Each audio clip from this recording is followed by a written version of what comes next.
Hi guys, I am Bhavesh Kumar Naik. Welcome to my channel BN Creation.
ଏକ ସହର Ramsar ଠାରେ ହୋଇଥିଲା। ତ ସେଇ ଜାଗାର ରାମସାର ନାମଟି ଏହି ସାଇଟ୍ ମାନଙ୍କୁ ଦିଆଯାଇଛି।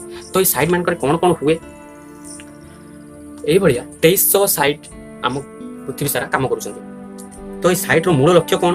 ପରିବେଶ ସୁରକ୍ଷା, ଖାଦ୍ୟ ପାଣି, ଫାଇବର, ଭୂତଳ ଜଳ ପରିପୂରଣ ଏବଂ ଜଳ ବିଶୁଦ୍ଧିକରଣ, ବନ୍ୟା ବନ୍ଦୀକରଣ, ମୃତ୍ତିକା କ୍ଷୟ ଏହା ଉପରେ କାମ କରେ ଏବଂ ଜଳବାୟୁ ମଧ୍ୟ ଏହା ଧାରଣ କରି ରଖିଥାଏ।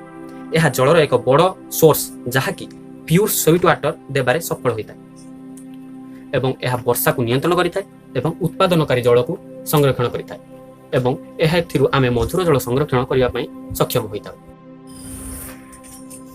ତ ଆସନ୍ତୁ ଆମେ କୋଉ ରାଜ୍ୟମାନଙ୍କର କୋଉ ରାମସାର ସାଇଟ୍ସ ମାନଙ୍କର ଇନଭଲ୍ଭ କରାଯାଇଛି ଆମେ ତା ବିଷୟରେ ଜାଣିବା।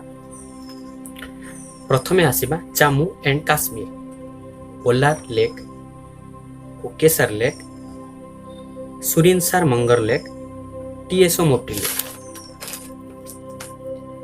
ହିମାଚଳ ପ୍ରଦେଶର ଚନ୍ଦ୍ରତାଳ, ରେଣୁକା, ପୁଙ୍ଗମ ଲେକ୍। ଏବେ ଆସିବା କେରଳ, ଭେମ୍ବନମ ଲେକ୍, ସିସ୍ତାମୋକାଲା ଲେକ୍, ଆସ୍ଥୁମୁଡି ଲେକ୍। ଏବେ ଆସିବା Rajasthan, Sambhar salt lake, Keoladeo national park. ଏବେ ଆସିବା ଆମ ରାଜ୍ୟ ଓଡ଼ିଶା, ଭିତରକନିକା ମ୍ୟାଙ୍ଗ୍ରୋଭ, ଚିଲିକା ଲେକ୍ ଏବଂ ଆସାମରୁ ଦୀପ୍ରବିଲ, ଆନ୍ଧ୍ରପ୍ରଦେଶରୁ କୁଲେରୁ ଲେକ୍, ଗୁଜରାଟରୁ Nalsarovar bird sanctuary. Ramsar sites ଯେଉଁଗୁଡ଼ାକି 3ଟି ରାଜ୍ୟରେ ବିଭକ୍ତ କରାଯାଇଛି। ଉତ୍ତରପ୍ରଦେଶରୁ 6ଟି, ପଞ୍ଜାବରୁ 3ଟି ଏବଂ ମହାରାଷ୍ଟ୍ରରୁ 1ଟିଏ। Maharashtra Nandur Madhmeshwar bird sanctuary, Beas conservation reserve ପଞ୍ଜାବରୁ, କେଶପୁର ୱେଷ୍ଟଲ୍ୟାଣ୍ଡ ପଞ୍ଜାବରୁ, ନଙ୍ଗଳ ୱାଇଲ୍ଡ ଲାଇଫ୍ ସାଞ୍ଚୁରୀ ପଞ୍ଜାବରୁ, ନାୱାଗଞ୍ଜ ବାର୍ଡ ସାଞ୍ଚୁରୀ ଉତ୍ତରପ୍ରଦେଶରୁ, ପାର୍ବତୀ ଆଗ୍ରା ବାର୍ଡ ସାଞ୍ଚୁରୀ ଉତ୍ତରପ୍ରଦେଶରୁ, ସୁମନ ବାର୍ଡ ସାଞ୍ଚୁରୀ ଉତ୍ତରପ୍ରଦେଶ, सांसुइप नावर lake Uttar Pradesh, Samaspur bird sanctuary Uttar Pradesh, Sandi बांध सेंचुरी उत्तर प्रदेश। तो ये सामूहिक सशक्तिकरण योजना जो कि वेटलैंड्स माने जोड़ी जाती। वेटलैंड्स पुणी कौन, यार क्राइटेरिया कौन, तो आम देखा वेटलैंड्स कौन। तो मोटामोटी भाव में रामसर साइट्स कौन काम करुच्ची आम पृथ्वी, तो यह जलर अभिवृद्धि करुच्ची जहाँकि किछि बाध्यतामूलक आईन उपरे परिवेशित, जार भंग करिया द्वारा आपनको यही सब दंड मिलिबो। तो फ्रेंड्स आज आम देखिले रामसर साइट्स कौन एवं ता विषय किछि जानिले। तो आगो को एमिति वीडियो देखिबा पई मो चैनल को शेयर, सब्सक्राइब एवं कमेंट करो।